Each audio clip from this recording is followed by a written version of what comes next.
Hello, everybody, and welcome back to Just Roll It Already. I am your host and master, Daryl. I'm your other host, Jeremiah-kun. And I am the super special guest, Maku. And I am Kiritoma-sama San Senpai Sensaran. No, I'm John. Oh, Oni-chan. What? Oni-chan. Yes. Welcome back, master.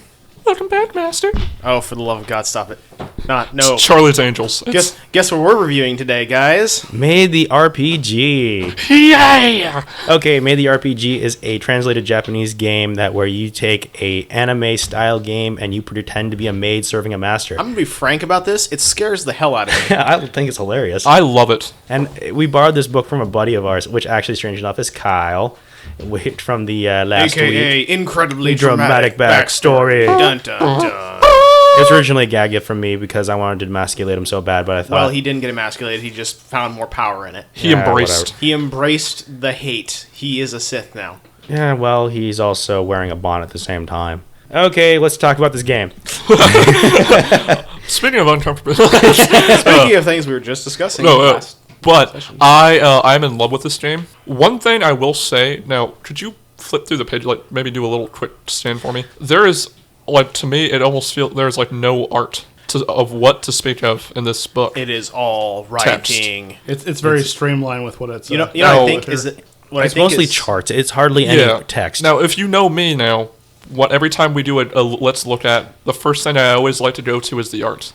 Being that I'm like a graphic design major and stuff, first thing I always go to and something presenting is art. The cover is nice. Yeah, it gives you cover's very pretty. But the inside is dull. Like, there's no pictures. Well, you know what I think is that I can't read. People I that need a picture originally book. Published the book probably had all their animators hired off on their. Animators are generally like big deals, especially in Japan. So it's like American voice actors for anime. They're kind of big deals. So it's not surprising that there's not a lot of art because maybe they didn't.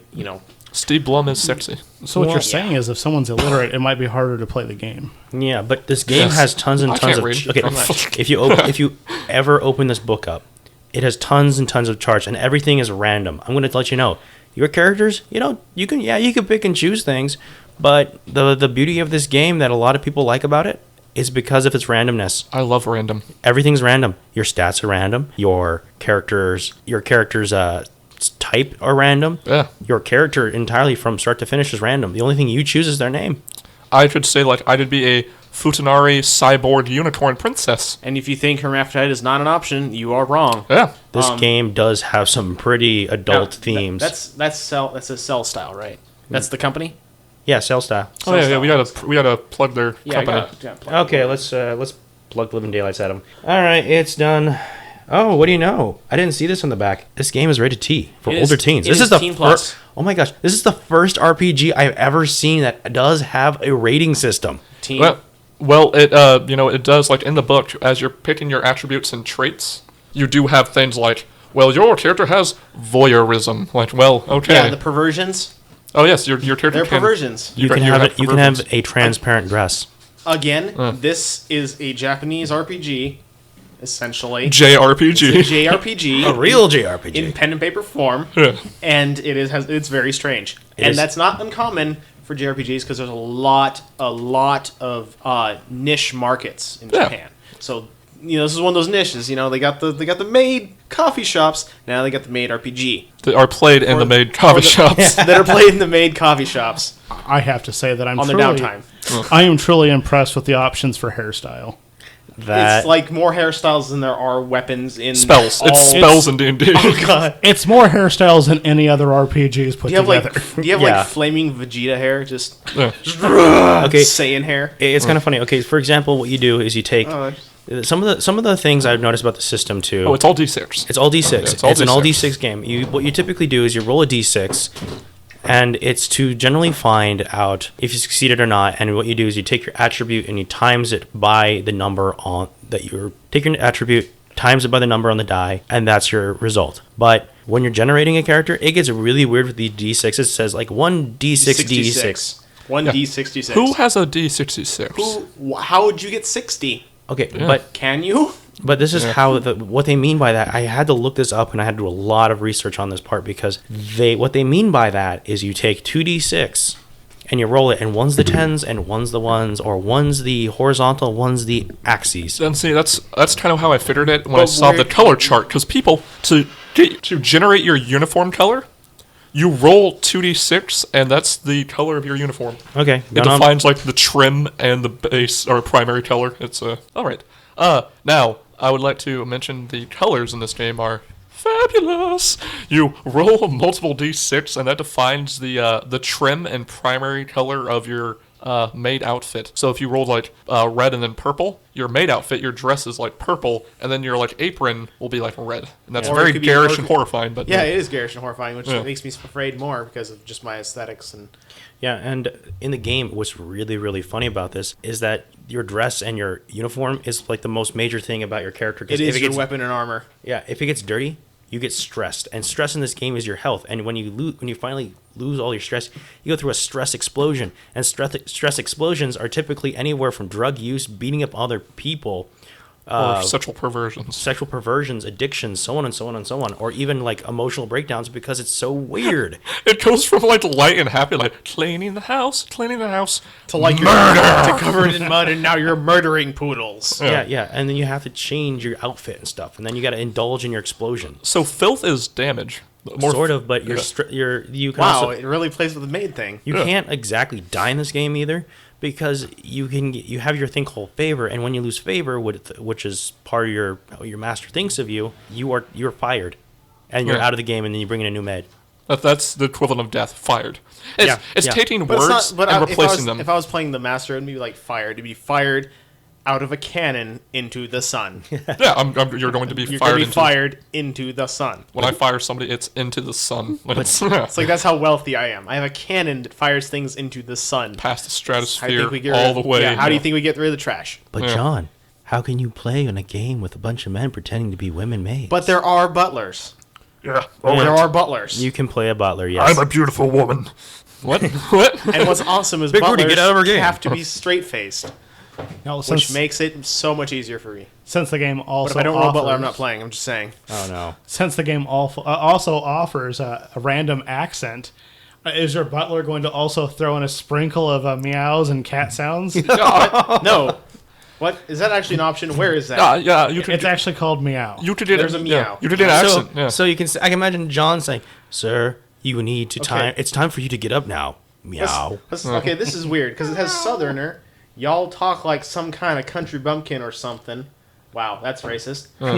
British. You talk with a British accent. Chip, chip, cheerio. Hey. This one requires tea. This one requires some tea. Yes.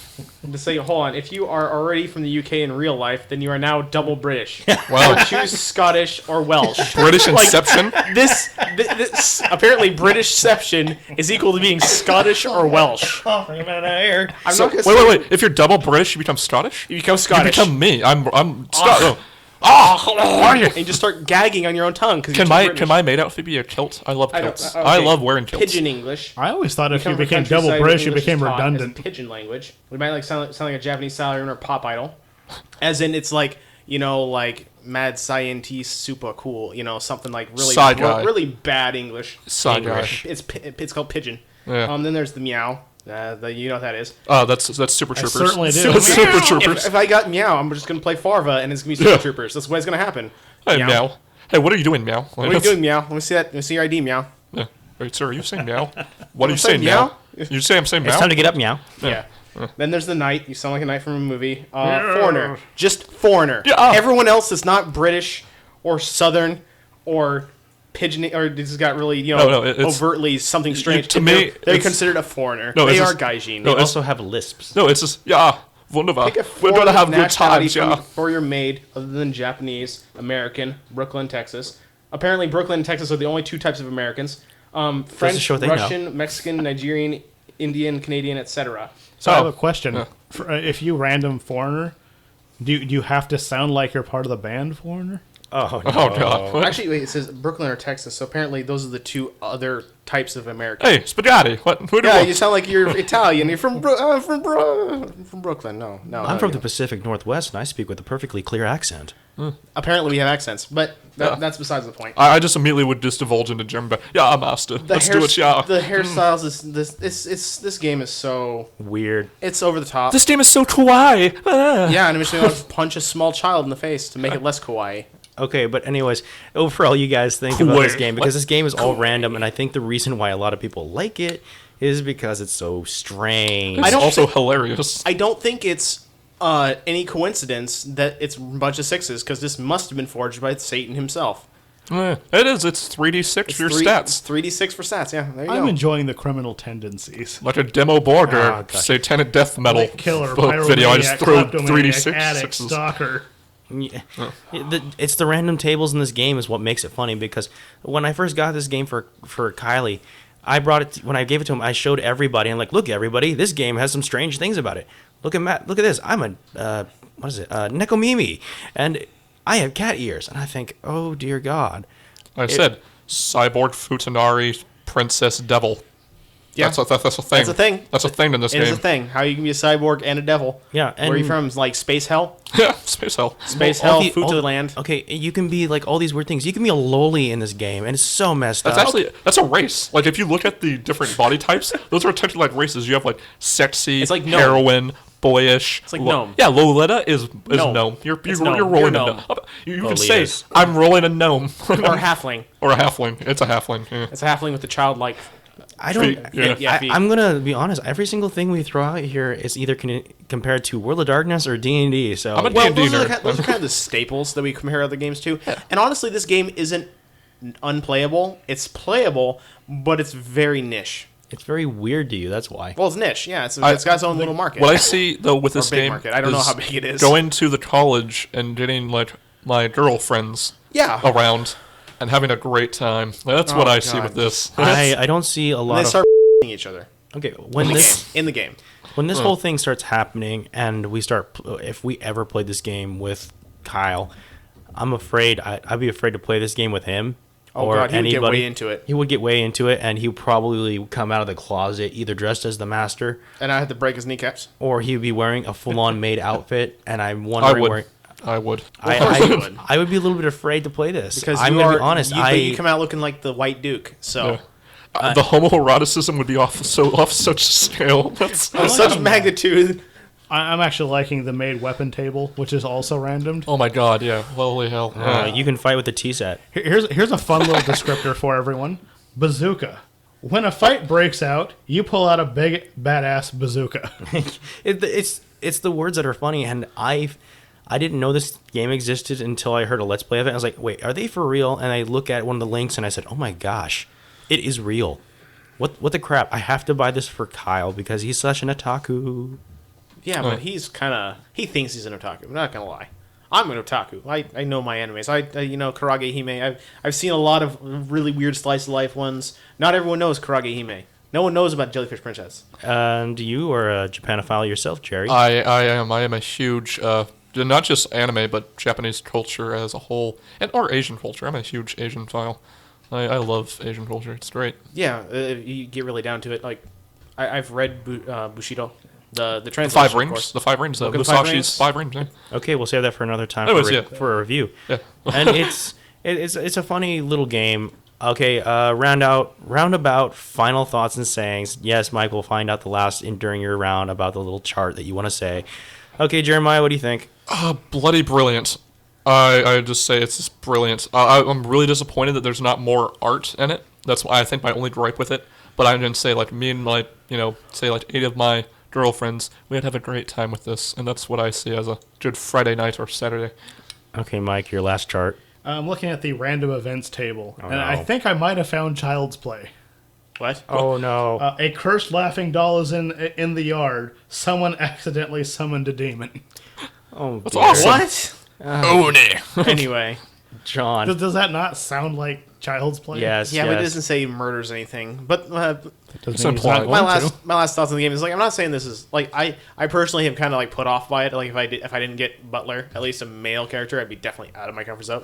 See previous videos or for our comfort zone talk. You could roll But crossdresser. I don't want to. Tweener. I'd rather stay within my comfort zone, and it's like this is a little bit too much forcing me out. So I don't know if it was a little more control, like you build it up to a point and then roll, like you get a male or female and then roll after that. I might, but I'm slowly pushing this book away from me right now. So, and for those, because no one can see it, I'm just like pushing it towards the middle of the table, and it's out of arm's reach now, and I feel safe. But yeah, I foresee this being it's probably a really, really good game. Personally, I haven't tried it yet. We might. I don't know. It's up to Daryl. We'll do a let's play, and John's gonna be the master. I could do that. I'm down for I'll that. just have everyone die horribly. That's awesome. Turn into Lovecraft. A survival horror You mean maid fired? game? Hell yeah, I'm down for that. Yeah. I mean survival. I mean fire survival. It is Survival made game. It's a horror made survival game. Yes. It's Okay. not well, it's horror and made or same thing. All right. All right, my thoughts on this. This game is weird, it's strange, but its oddity is what's its strongest suit. I think it would be funny to play, but I don't see a long-lasting campaign coming from it. No, It's definitely a kick in the door. It's a one shot. It's Yeah. definitely a one shot. All right, anyways, I think that will do it for this episode. If you want anything for us to look at or review, you go ahead and send us a questionnaire about what you think, and if you have any products that you'd like to send us for review, that'd be great. Yeah, we enjoy actually looking at new things. Yeah, send me the maid game actually. If We publishers see are this, desperately in need of new material. send me maid game. I got a library. Well, I know you got a library, but it's not like there's always more. Yeah, there's always one. There's Anyway. Okay, anyways, like, comment, subscribe below. If you have any questions to talk to us about, send us our Gmail or just roll it already at gmail.com. Enjoy. I'll talk to you soon.